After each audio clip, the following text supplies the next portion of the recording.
बिस्मिल्लाहिर्रहमानिर्रहीम। अस्सलाम वालेकुम नाज़रीन, आप यूट्यूब चैनल देख रहे हैं। मैं इमरान खान हूँ। नाज़रीन, लंबी लंबी छोड़ने का मुकाबला इस मुल्क में चल रहा है। वज़ीर आज़म ने जो यौम तशक्कुर के मौके पर एक तकरीर की, उसमें सामने फ़ौजी भी बैठे हुए थे क़यादत, और बहुत सारे और लोग भी थे। वज़ीर आज़म ने बहुत अजीब अजीब बातें कर दी। यानी मैं लुबे लुबाब उसका आपके सामने रखूँ कि उसकी टाइमलाइन क्या थी, वज़ीर आज़म क्या कहना चाह रहे हैं। वो कहते जी एक सिक्योर फ़ोन था जिसके ऊपर किसी को पता नहीं चलता। सिक्योर फ़ोन था कि वो रब्ता आप करें तो दुश्मन तक बात नहीं पहुंचती। वो कहते नहीं, वहाँ पे 2:30 बजे रात को मुझे आर्मी चीफ ने बताया कि भारत ने बैलिस्टिक मिसाइल चलाए हैं नूर खान एयरबेस पे। बाकी सारी तफसीलात मुझे बताएं। टाइम बताया वज़ीर आज़म ने 2:30 बजे के बाद का।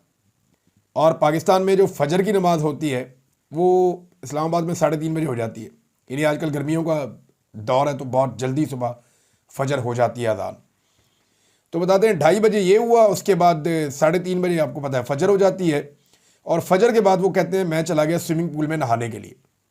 अब अंदाज़ा करें कि आर्मी चीफ वज़ीर आज़म को कह रहा है कि जनाब बैलिस्टिक मिसाइल्स आ रहे हैं, एयरबेस के ऊपर भी आकर गिरे हैं, और जगह जगह जो है वो टारगेट किया जा रहा है, लगातार ड्रोन्स आ रहे हैं। तो जवाबी कार्रवाई की इजाज़त मांगी होगी, या इजाज़त क्या मांगनी है, यहाँ तो इजाज़त तो नहीं होती, बताया ही जाता है। बहरहाल फजर के बाद वही वज़ीर आज़म जिसको ये पता है कि बैलिस्टिक मिसाइल्स आ रहे हैं, वो नहाने चला गया स्विमिंग पूल में। मैं शहबाज शरीफ के बारे में आपको एक बड़ी क्लियर बात बता दूं कि अगर कोई शख्स अपने साए से भी डरता है ना, तो ये मैं जिम्मेदारी के साथ कह रहा हूं कि वो शहबाज शरीफ है, क्योंकि ये मैं ज़ाती तौर पे जानता हूं। नवाज शरीफ ज़ाती तौर पे बुज़दिल आदमी नहीं है। वो चीज़ों को फेस कर सकता है, गोली वोली चल जाए, कोई मामला हो तो वो वहाँ पे खड़ा भी हो सकता है और सामना भी कर सकता है, ये मैं जानता हूं। लेकिन शहबाज शरीफ अपने साए से भी खौफजदा होने वाला आदमी है। एक नहीं, मैं 1 दर्जन वाकयात जानता हूं कि मैं कवर करता रहा हूं शहबाज शरीफ को बतौर वज़ीर आला पंजाब। तो ये बहुत डरपोक है शहबाज शरीफ साहब। तो ये जो इन्होंने कहानी सुनाई कि मैं स्विमिंग पूल में नहाने के लिए चला गया, अब ये 2 वजूहत हो सकती हैं। या तो इनको असल बात पता थी कि इनके ऊपर अटैक होना ही नहीं है, या वो अटैक है जो महदूद होगा, या फिर इन्होंने ये कहानी सुनाई। वो कहते स्विमिंग पूल में चला गया, वहां पे मुझे आर्मी चीफ ने बताया कि जी भारत अब कह रहा है कि सीज फायर कर लिया जाए। आप देखें कितनी लंबी छोड़ी है कि सारी टाइमलाइन ही बेड़ागड़क करके रख दी। अमेरिका को जो पहली दरखास्त गई थी भारत की जानिब से कि जंगबंदी करवाई जाए, वो दरखास्त गई थी सुबह 9 बजे। यानी जो रिपोर्ट हुआ अभी तक अमेरिका से कि पाकिस्तान टाइम के मुताबिक सुबह 9 बजे। अब फजर की नमाज के बाद 9 तो नहीं बजते, फजर की नमाज हो रही है 3:30 बजे, 4 बजे लगा लें आप, तो 5 घंटे क्या शहबाज शरीफ स्विमिंग पूल में ही नहाते रहे। बीमार आदमी है, कमर में दर्द भी होती है, पेशेंट है, तो क्या 5 घंटे स्विमिंग पूल में नहा रहे थे फजर के बाद। जब फोन आ गया आर्मी चीफ का कि जनाब अब, और जो जंगबंदी होती है उसका ऐलान कौन करता है? Donald Trump. डोनाल्ड ट्रंप ऐलान कब करता है? शाम को 5 बजे के करीब, 5-6 बजे के करीब शाम के वक्त यह ऐलान होता है कि जंगबंदी होगी जी। और डोनाल्ड ट्रंप के ऐलान करने के बाद फिर सारे बार बार कहना शुरू हो जाते हैं, भारत की जानिब से आ जाता है, फिर सागडार कह देता है। अगर शहबाज शरीफ को सुबह फजर के बाद पता था, फजर के बाद तो पाकिस्तान जवाब देना शुरू कर रहा था। यानी फजर की नमाज के बाद जब रोशनी निकली, सुबह सादक हुई, तो पाकिस्तान ने मिसाइल चलाना शुरू किए। पाकिस्तानी एयरफोर्स ने दिन की रोशनी में कार्रवाई करना शुरू की। तो सारी की सारी टाइमलाइन वो ऊपर नीचे कर दी शहबाज शरीफ ने, अपनी कहानी सुनाने के चक्कर में, अपने स्विमिंग पूल की तैराकी के चक्कर में सारा काम खराब कर दिया पकड़ के। अजीबोगरीब वैसे ये लोग हैं, अपना क्रेडिट लेने के लिए बने बनाए गेम का बेड़ा गर्क कर देते हैं। अब आर्मी के ऊपर भी लोग सवाल उठाएंगे कि जनाब ये क्या चल रहा था, क्या वाकई में ये लड़ाई हो रही थी? ये लोग सवाल उठाएंगे ना। अब देखें ना स्टेटमेंट कितना गैर जिम्मेदार है कि जनाब रात 2:30 बजे जो है वो वहां से मिसाइल आते हैं, मुझे पता चलता है, और उसके बाद मैं फौरी तौर पर नमाज पढ़ के नहाने चला जाता हूं, और मैं स्विमिंग कर रहा हूं, मुझे दोबारा फोन आता है कि जी वो कह रहे हैं जंगबंदी कर लें, मैं कहता हूं जी बिस्मिल्लाह करें, और ये सारा कुछ सुबह 5-6 बजे हो जाता है। हालांकि अमेरिका को जो जंगबंदी की दरखास्त जाती है वो 9 बजे जाती है वहां की रिपोर्ट के मुताबिक, और उसके बाद फिर अमेरिका पाकिस्तान से रब्ता करता है, फिर इंडिया से रब्ता करता है, फिर पाकिस्तान से रब्ता करता है, फिर इंडिया से रब्ता करता है। और एक और सवाल है मेरा कि आर्मी चीफ को कैसे पता चला कि इंडिया कह रहा है कि जंगबंदी वो चाह रहा है? ये तो अमेरिका ने करवाई है और रब्ता अमेरिका के थ्रू हुआ है। क्या डायरेक्ट इंडिया ने आर्मी चीफ से रब्ता किया था कि जंगबंदी हो जाए? देखिए, होना तो ये चाहिए कि रब्ता किया जाए वज़ीर आज़म से राब्ता किया जाए वजीर दिफा से और वो ऑर्डर जारी करें आर्मी चीफ को कि जी जंगबंदी कर दें, हमारी बात हो गई है। लेकिन यहां कहानी उल्टी चल रही है। फॉरेन पॉलिसी भी ऐसा लग रहा है कि आर्मी चीफ कंट्रोल कर रहे हैं और वजीर आजम नहा रहा है। यानी जिस मुल्क की जंग लगी हुई है, जिस मुल्क के ऊपर बैलिस्टिक मिसाइल्स चल रहे हैं, उसका वजीर आजम नहा रहा है स्विमिंग पूल में, यह सोचकर कि खारजा पॉलिसी भी आर्मी चीफ संभाल लेगा, दाखिला पॉलिसी भी आर्मी चीफ संभाल लेगा, मीडिया का महाज भी आर्मी चीफ संभाल लेगा और जंग का बॉर्डर भी आर्मी चीफ संभाल लेगा। यह तोहफे इस कौम के ऊपर मुसल्लत किए इन्होंने और सिर्फ उन्हें आगाह किया जा रहा है भाई यह काम वजीर आजम का था, यह काम नायब वजीर आजम का था, यह काम जो है वजीर खारजा का था, वजीर दिफा का था कि वो आर्मी चीफ को बताते कि जी जंगबंदी की बात हो गई है, अब आप जंगबंदी कर दें, इतने बजे से इसके ऊपर इंप्लीमेंट हो जाएगा। 5 बजे शाम को जंगबंदी हुई है जब डोनाल्ड ट्रंप ने इसकी अनाउंसमेंट की है। बहरहाल कहानियां सुनाई जाओ एक के बाद एक कहानी, लगे हुए गप्पे छोड़ने के लिए, मारो जितनी गप्पे दिल करते हैं। नाज़रीन, एक स्टोरी जो है वो इमरान खान साहब के हवाले से गर्दिश कर रही है, मैं आपको पहले भी बता रहा था और अब नजम सेठी साहब ने भी कहा। इससे पहले जो है जुबैर अली खान साहब ये खबर दे भी चुके हैं, मैं उसके ऊपर मुख्तलिफ इंटरव्यूज़ में डिस्कस भी कर चुका हूँ और आपके सामने ये सारी सिचुएशन है कि ये दावा किया जाता है कि इमरान खान साहब को मुबैना तौर पर एक शख्सियत जो गैर सियासी है, मैं बता देता हूँ आपको, एक्चुअली बहुत सारे लोग नाम लेने से भी घबरा रहे हैं, ये एक अस्करी शख्सियत है, बड़े रैंक का ऑफिसर है। ये मुबैना तौर पे, यानी जिन लोगों ने एक स्टोरी दी है ना, मैंने उनसे रब्ता किया, मैंने कहा मुझे बंदा बताएं आप, तो बंदा पता चलता है जी कि ये अस्करी आदमी है और ये बड़ा ओहदेदार है, तगड़ा फौजी। ये इमरान खान साहब से जाके जेल में मिला, इसने इमरान खान साहब को पूरी ब्रीफिंग दी जंग के ऊपर, जैसे वजीर आजम को ब्रीफिंग दी जाती है। नजम सेठी ने ये लफ्ज़ इस्तेमाल किए। अच्छा, मेरे पास डायरेक्ट इंफॉर्मेशन अभी तक नहीं है, ये जो 3-4 सहाफ़ियों ने ये बात की है वही बात मैं आपके सामने रखने वाला हूं। बहुत मुमकिन है इमरान खान साहब इसको डिनाई कर दें, बहुत मुमकिन है इमरान खान साहब कह दें कि जी मुल्क की खातिर मेरे पास कोई आया चल के तो मैं उसको इनकार नहीं कर सकता था। यह भी मैं आपको बता दूं, ये खबर इमरान खान का आपके सोर्सेज से नहीं निकली, ये खबर एस्टेब्लिशमेंट के सोर्सेज से निकली है। तो ये एस्टेब्लिशमेंट गई जाके इमरान खान साहब को ब्रीफिंग दी जंग के ऊपर कि जनाब हालात बहुत ख़राब हो गए, 6-7 तारीख की बात है, इंडिया जनाब अटैक कर रहा है पाकिस्तान के ऊपर और हमारे पास ये रिपोर्टें मौजूद हैं, ये सारा इंसिडेंट हुआ है, उसके बाद ये होने जा रहा है। तो जब खान साहब को सारा बताया कि जी सपोर्ट चाहिए इमरान खान से, तो इमरान खान ने कहा जी पाकिस्तान के लिए तो सपोर्ट है मुबैना तौर पे। और इमरान खान साहब ने पाकिस्तान को, जैसे कि पाकिस्तान तरीके इंसाफ ने भी दी, वो पाकिस्तान के दुश्मन थोड़ी हैं, वो बार बार कहते हैं मुल्क भी मेरा, फौज भी मेरी। तो उन्होंने इंडिया वाले मामले में पाकिस्तान को पूरी सपोर्ट दी जो मांगने के लिए वो बंदा गया था। अब देखें वक्त कैसा जालिम है, यही लोग दावा करते थे कि इमरान खान पे क्रॉस लग गया, आज यही लोग खबरें चला रहे हैं कि जनाब इमरान खान के पास हम गए थे, जाके उससे मदद मांगी थी, उसको जाके ब्रीफिंग दी थी और उसने मदद दे दी, उसका बहुत शुक्रिया। अंदाजा करें आप कि अगर अल्लाह रब्बुल इज़्ज़त किसी के ऊपर क्रॉस ना लगाए तो एक आर्मी चीफ नहीं 10 आर्मी चीफ मिलकर भी क्रॉस नहीं लगा सकते, एक एस्टेब्लिशमेंट क्या 1000 एस्टेब्लिशमेंट मिलकर भी क्रॉस नहीं लगा सकती। ये हमारे जो फौजी दोस्त हैं ये हमें कहते थे, आईएसआई के ऑफिसर्स, मिलिट्री इंटेलिजेंस के ऑफिसर्स, बाकी जो सियासी लोग हैं वो भी कहते थे कि इमरान खान पे जनाब क्रॉस लग गया। इमरान खान ने खुद कई दफ़ा कहा कि मैं आपको ये क्रॉस मिटा कर दिखाऊंगा और अल्लाह ने उसका बोल बाला कर दिया। अल्लाह ताला ने जो बोला उसने, अल्लाह ताला ने उसकी बात ऊपर कर दी और ये खुद चल कर गए, जाकर उसको ब्रीफिंग दी मुबैना तौर पे, जो भी खबरें आ रही हैं और ये एस्टेब्लिशमेंट के सोर्सेज से आ रही हैं।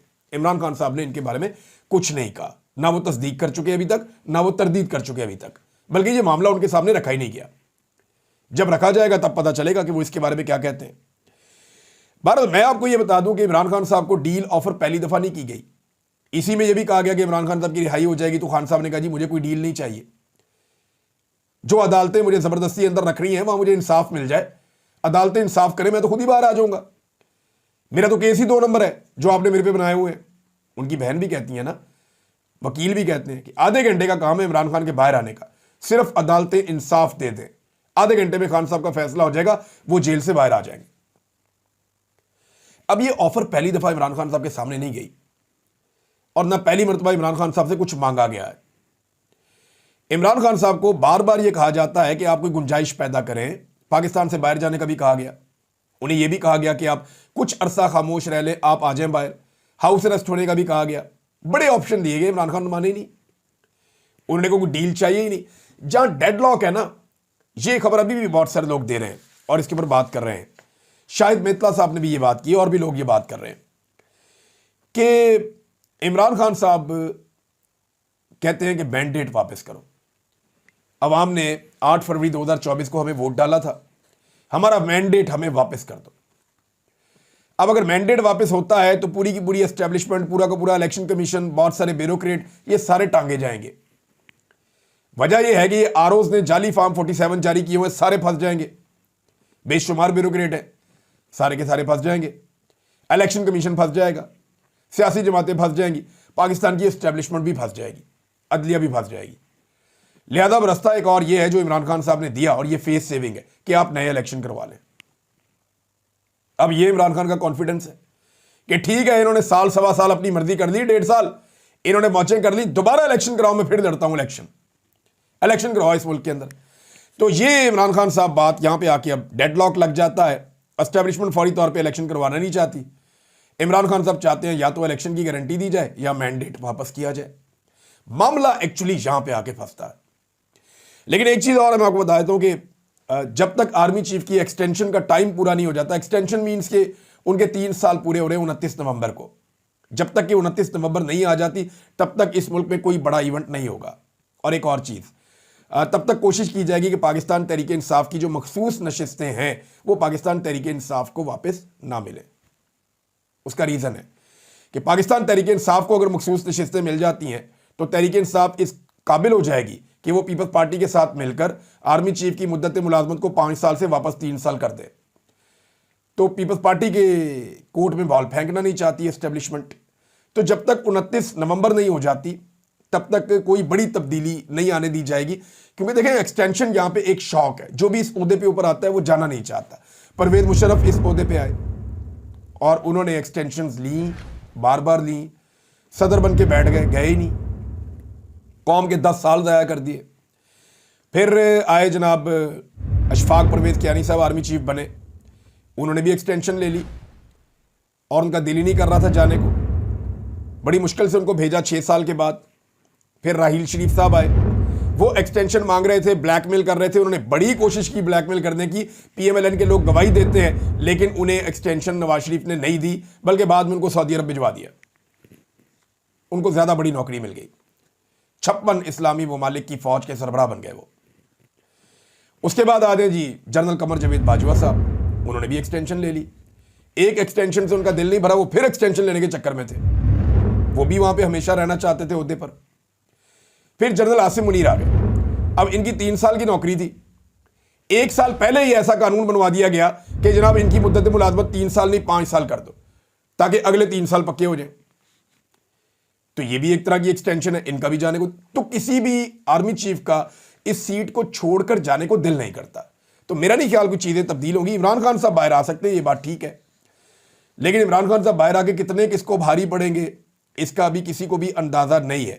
क्योंकि जब इमरान खान साहब बाहर आएंगे और पब्लिक के अंदर अपनी मकबूलियत देखेंगे और जब पब्लिक उनके साथ खड़ी होगी तो फिर इमरान खान साहब को वो फैसले करने पड़ेंगे जो लोगों के दिल की आवाज है। अब अगर हुकूमत के साथ इमरान खान साहब दोबारा मुज़ाकरात करते हैं या बातचीत शुरू होती है तो मेरे ख्याल में चंद चीजें अगर इमरान खान साहब फिक्स कर देना, खुद चाहे जेल में रहें, अभी फौरी तौर पर बाहर ना आए, ये बाहर आ जाएंगे अगर ये चीजें होगी। तो कुछ चीजें अगर पक्की पक्की इमरान खान साहब अगर कर देना इस मुल्क के अंदर, चाहे इन हुक्मरानों के साथ मिलकर कर दें, तो पाकिस्तान का बहुत भला हो जाएगा। नंबर 1, फौज को सियासत से मुकम्मल तौर पे बाहर कर दें। ये आईन के अंदर जो है इसके अंदर दोबारा शामिल कर दें, इसमें तरमीम करनी पड़े वो कर दें, सजा को और सख्त कर दें, फौज सियासत में नहीं आएगी।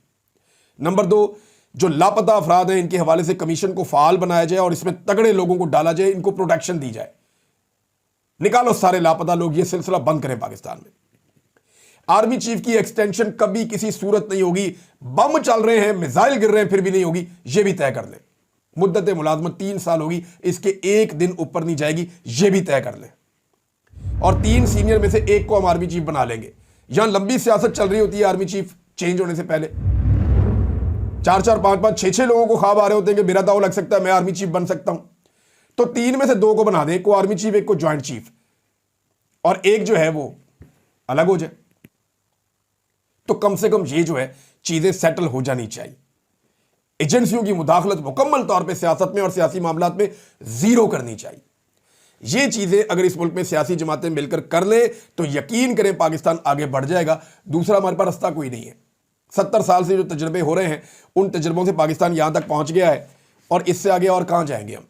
यही एक रास्ता है जिससे हम आगे निकल सकते हैं। आर्मी चीफ ने पहली मरतबा मीडिया की शायद तारीफ की है और मुझे बड़ा अच्छा लगा। आर्मी चीफ ने मुलाकात की सहाफ़ियों से, उनसे उनकी बातचीत हुई। उन्होंने मीडिया की तारीफ की है कि कौम मुत्तहिद हुई है, जैसे हमारे मीडिया ने जवाब दिया उस पर फ़ख्र है। देखिए, मैं एक बात कहना चाहता हूं कि जब आप अपना काम करते हैं ना आइन और कानून के मुताबिक, जिस पे आपकी ड्यूटी है कि मुल्क की हिफाजत करनी है, तो आप ऐसे ही लोगों से खुश रहेंगे, क्योंकि लोग खुश भी होंगे, अपनी खुशी का इजहार भी करेंगे और आपका साथ भी देंगे, आपकी तारीफ भी करेंगे कि ये वो ड्यूटी है जो आइन ने आपको दी है, कानून ने आपको दी है, मुल्क की हिफाजत करना। यहां सब हीरो बनते हैं, तो आपको मीडिया भी अच्छा लगेगा, कौम भी अच्छी लगेगी, सब अच्छे लगेंगे। लेकिन जब आइन टूटेगा, जब आप पार्टनर बन जाएंगे हुकूमत के अंदर, जुल्म जबर और फस्तायत चलेगा, लाकानूनियत चलेगी, मैंडेट का एहतराम नहीं होगा, जब बंद कमरों में फैसले होंगे, जब एस्टेब्लिशमेंट अपनी मुट्ठी में ले लेगी लोगों की राय को, तो उस वक्त फिर मीडिया भी बुरा लगेगा, सोशल मीडिया भी बुरा लगेगा, कौम भी बुरी लगेगी, सारा कुछ बुरा ही लगेगा, क्योंकि लोग तब तनकीद करेंगे। तो ये एक टेस्ट है जिसमें पाकिस्तानी पास हुए हैं और अब पाकिस्तान की एस्टेब्लिशमेंट को भी इसमें पास होना चाहिए। नाज़रीन, एक बड़ी खबर है और ये खबर मैं आपके सामने रखना चाहता हूँ कि जिस वक्त भारत ने पाकिस्तान पर हमला किया हुआ था और जंग जैसी कैफियत चल रही थी, उस वक्त एक बड़ी खबर आई है और ये खबर आई है बरतानिया से। BBC पश्तो ने यह खबर दी है। उन्होंने दावा किया कि नायब वजीर दाखिला अफगानिस्तान के जो हैं, इनका नाम है मुल्ला इब्राहिम सदर, इन्होंने भारत का खुफिया दौरा किया था। यानी आज तालिबान की हुकूमत के साथ भारत के ताल्लुकात क्या ज़्यादा बेहतर है पाकिस्तान की निस्बत? ये मुल्ला इब्राहिम सदर कौन है, ज़रा याद कीजिएगा। मैंने 2020-21 में इनके ऊपर एक वीलॉग किया था और मैंने बताया था कि ये एक ऐसा आदमी है जिसने अमेरिका को नचा कर रख दिया। ये एक ऐसा कमांडो है जिससे शिकस्त बर्दाश्त नहीं हो रही थी। अमेरिका इनको ढूंढ ढूंढ कर थक गया, इनाम इनके ऊपर रखा, बड़ी कोशिश की, मुल्ला इब्राहिम सदर काबू नहीं आया और इसने अमेरिका को इतना नुकसान पहुंचाया कि शायद किसी और कमांडर ने इतना नुकसान नहीं पहुंचाया था। ये पाकिस्तान में भी रहा अपनी ज़िंदगी के इब्तदाई अयाम में। पाकिस्तान में इन्होंने और उनके ख़ानदान ने बड़ी लंबी ज़िंदगी गुजारी है और इस वक्त ये नायब वज़ीर दाखिला है। उस वक्त ये नायब वज़ीर दिफा थे मुल्ला उमर के टाइम पे, और इन्होंने अमेरिका को 20 साल तक तिगनी का नाच नचाया। अब ये शख्स जो है वॉर के हवाले से एक बहुत ज़बरदस्त हिकमत अमली बनाने वाला शख्स है। ये भारत का खुफिया दौरा करता है उस वक्त जब पाकिस्तान और भारत में लड़ाई चल रही है। पाकिस्तान को इन चीज़ों पे गौर करना पड़ेगा। हमें अपने हमसायों के साथ अपने ताल्लुकात का ना सिर्फ असर नो जायज़ा लेना पड़ेगा अगर ये खबर ठीक है तो, क्योंकि ये खबर जो है ये बरतानवी इदारे ने दी है और BBC जो है वो ऐसे ही खबर नहीं देता। और BBC पश्तो ने यह क्लेम किया है कि ये खुफिया दौरा था और उन्होंने भारत का ये दौरा किया है। अब भारत इसमें क्या हासिल करना चाह रहा था या अफगानिस्तान उन्हें क्या दे सकता था, ये एक अलग सवाल है। तो हमें अफगानिस्तान के साथ अपने ताल्लुकात को बेहतर बनाना है। मुल्ला इब्राहिम सदर जो है वो पाकिस्तान में रहे हैं, पाकिस्तान में उन्होंने तालीम हासिल की है। इनका इंडिया के साथ कोई ऐसा रिलेशन नहीं होना चाहिए कि जब इंडिया पाकिस्तान की लड़ाई चल रही है तो ये इंडिया का जाकर खुफिया दौरा कर ले। पाकिस्तान को अपनी खारजा पॉलिसी में अफगानिस्तान को एक मरकजी हैसियत देते हुए उनके साथ अपने ताल्लुकात को उस जगह लेकर जाना चाहिए जहां इस वक्त इंडिया ले जाने की कोशिश कर रहा है। नाज़रीन, डोनाल्ड ट्रंप ने जो नया मनसूबा बनाया वो भी मैं आपके सामने रख देता हूं। ये बड़ा खौफनाक मनसूबा है। देखिए, गजा को लेकर डोनाल्ड ट्रंप के अब स्टेटमेंट्स आ रहे हैं जब वो मिडिल ईस्ट का दौरा कर रहे हैं। कभी वो कहते हैं ये बड़ा संगीन मामला है, कभी वो कहते हैं कि इसको फ़ौरन हल होना चाहिए, कभी वो कहते हैं यहाँ के बारे में उनके पास एक नया मनसूबा है, कभी वो कहते हैं कि जो है वो फ़लाँ मुल्क को तस्लीम करना चाहिए, इसराइल को, स्पेशली सऊदी अरब के बारे में उन्होंने ये कहा। ये उनकी ख्वाहिश है। लेकिन देखिए, अब जो डोनाल्ड ट्रंप ने मनसूबा दिया है वो बड़ा खौफनाक मनसूबा है। डोनाल्ड ट्रंप ने कहा कि फ़लस्तीनियों को लीबिया ले जाकर आबाद कर दिया जाए। क्या ये दुरुस्त होगा? और क्या ये ठीक खबर है कि लीबिया ले जाकर फ़लस्तीनियों को जो है वो आबाद कर दिया जाए? ये लगभग कोई 1800-2000 किलोमीटर का फ़िज़ाई रास्ता है। ये इतनी दूर है लीबिया, बीच में एक पूरा मुल्क पड़ता है और वो मुल्क क्रॉस करने के बाद फिर आप पहुंचते हैं लिबिया। लिबिया अफ्रीका का एक मुल्क है, वहाँ पे खुद खाना जंगी लगी हुई है।